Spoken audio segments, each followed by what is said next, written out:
Very productive practice today. Liked it, even though it was in helmets and shorts. A lot of situations, a lot of clock management situations in the game before the half, third down stuff, a lot of blitz stuff.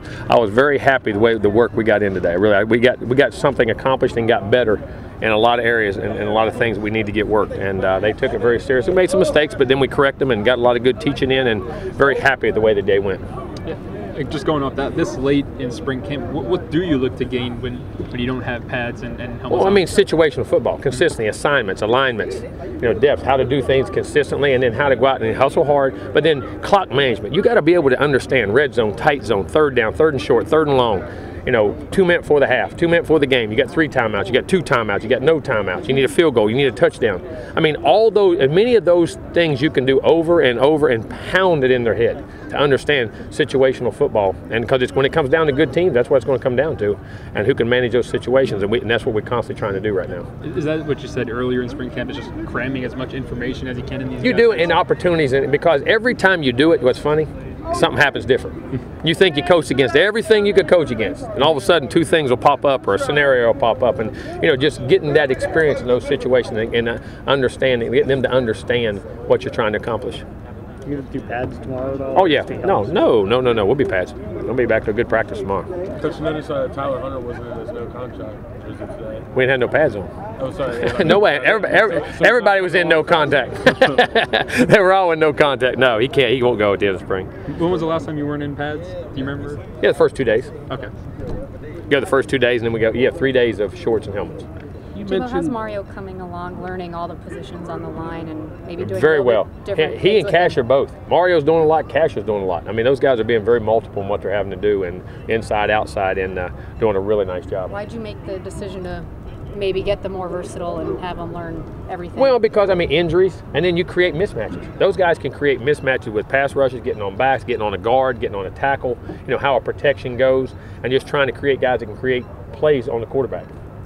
You mentioned Matthew Thomas once or twice, I think, after scrimmages. Yeah, looks really well. I think he's played. He's really learning inside, getting off blocks better, but man, he's so instinctive and flashes and gets to a point, can tackle. Great space player. He's 228 pounds now. He's running well, playing well. Just, really good player. Is he back to full speed? Yeah. Oh, yeah. Are you trying to get him just ready to play one position, or are you putting him in? He's played a couple things. He can play all of them. They all cross-train. Just in general, how do you think the younger linebackers that maybe not Terrence or Reggie are doing right now? Well, Legway was having a great spring. I thought was playing extremely well. Matthew was having a good spring. Like I say, Reggie, Terrence, all those guys. They're doing it. Like AJ Levenberry, very physical, can take on blocks inside. He's 238 pounds. Can run big, physical. I've been pleased with all those guys inside. I really have. Matthew's a guy we haven't got to see very much of. Just what kind of player is he to you? Long, athletic, great space player, can take on blocks, tackles extremely well, extremely instinctive. Natural to just, linebackers to me like backs. If you have to tell a back how to run the ball, he shouldn't be running it. And if you have to tell a linebacker where the ball is, generally, after he gets the general basis of the defense, they're either at the bottom of the pile or they're not, and he's generally at the bottom. Coach, what have you seen from Kevin Apple since he's been getting more and more? Big thing, getting his leg back. Getting it back healthy, and each day he's gotten better. He's caught 3 or 4 balls, every time we scrimmage. He catches 3 or 4 or 5 balls a day, in the games, and doing a much better job. Blocking he's always been a pretty solid blocker, but getting better in the passing game. And he's still not full strength. He's healthy, but as he gets that leg back into playing shape, for a good summer and a good fall camp, I think he'll have a good solid season. I really do. You talk about the instincts with Matthew and the flashes that he shows. Does he have some Telvin Smith in him? Oh yeah, yeah. He does. Just keep recruiting those guys then. Yeah, he's pretty good. He's going to be bigger though. He'll be bigger, longer, a little taller, a little heavier. But has those same instincts? Oh yeah, they're at the bottom of the piles. Yeah. They're the last ones up. You talked a lot about those young wide receivers. What over the course of spring have you seen them improve the most in? Just understanding coverage and then making the plays, getting the ball, and how to, like if a guy's playing you on the go route, they have to get the back shoulder throw, the front shoulder throw. Then they're getting confidence in their routes and their definition of the routes. They're getting much better that way. How do they handle it when Jameis, because he's a guy that is not afraid to get into guys. How do they handle that when he does that? They handle it and move on. Same way they do when I did on them. They're probably glad he's on them and not me. No, but they understand it because it's not personal. It's about, when it gets between these white lines, they know this. When I go out this field, I'm for these kids 1,000%. When you're between these white lines, there's a standard in which you can't go below. And there's an expectation on our part as coaches and your part as players. It's our job to make you the player you can be, not the one you are. And you got to understand, it's not a personal thing. We're not attacking you personally. And you have to take coaching. Coach, I noticed Niall, he wouldn't practice on Monday, and then he won't practice. No, he won't. He's fine. He's the way he's back nicked up. He'll have his shoulder worked on a little bit. He'll have a procedure done. Take about 2 months, and he'll be ready to roll. Cam Irving. And something we knew would probably going to happen going into spring, and we didn't think it would keep us out, so we like to get some spring in before we did it.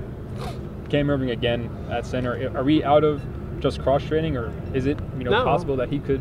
Oh, if he has to be. I mean, we're not displeased with Barron. We're just keep developing centers. You can't have enough, and he's very athletic in there.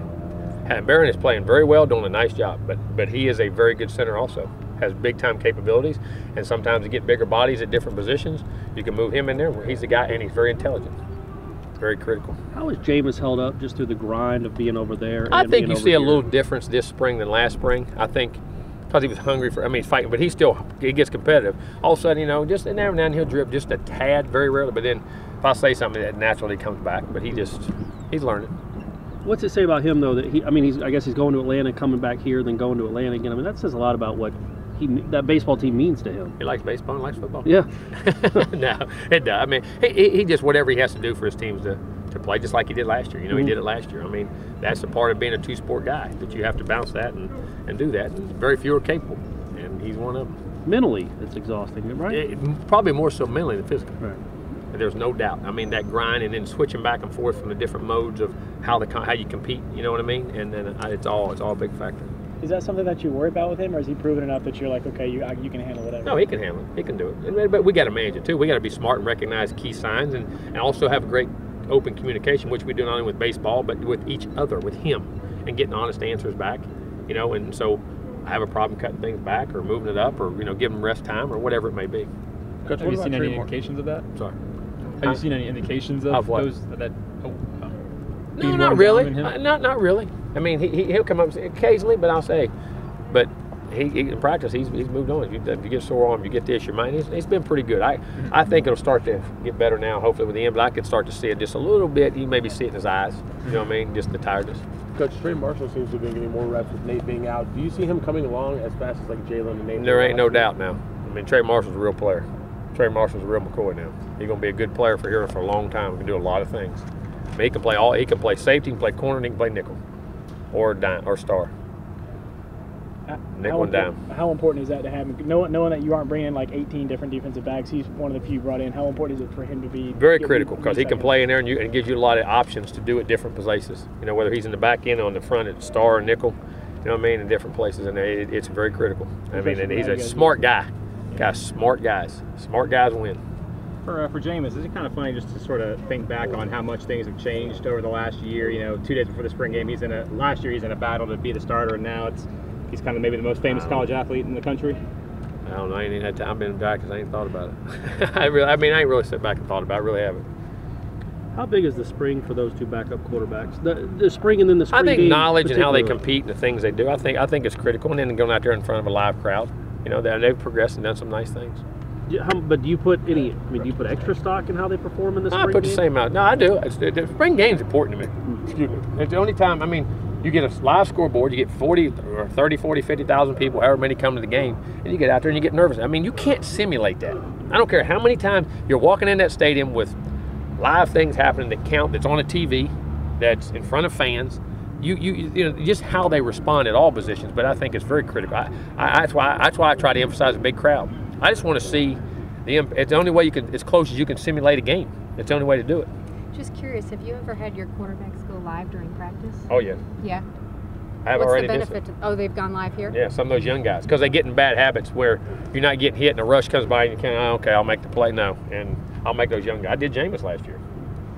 I mean, because they got to be able to feel things around them and react. You got to see, because they get in a false security blanket sometimes. You know what I'm saying? How do you balance that with then the risk of maybe them getting hurt?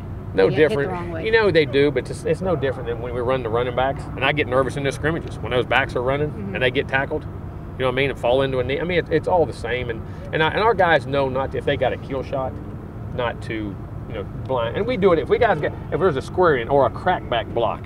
There's a certain limit of how we practiced each other. In other words, those I call it the ESPN shots. you know what I mean, that everybody wants to have. We won't take those on each other, even if we're in a live scrimmage, because it's not productive to the organization. You win the drill and you get a ha-ha, but it doesn't help the organization. So we don't, our guys, they're physical. Tough to me is when you're eyeball to eyeball, not when a guy's exposed and you can do that. So our guys practice intelligently. Okay. No bounties Good on question. this team. Huh? No bounties on this There'll team. be a bounty on them if I get a hold of them. No, they do. Our guys respect each other that way. And they understand, it's not, not to do that. We practice very intelligently as far as how they respect each other.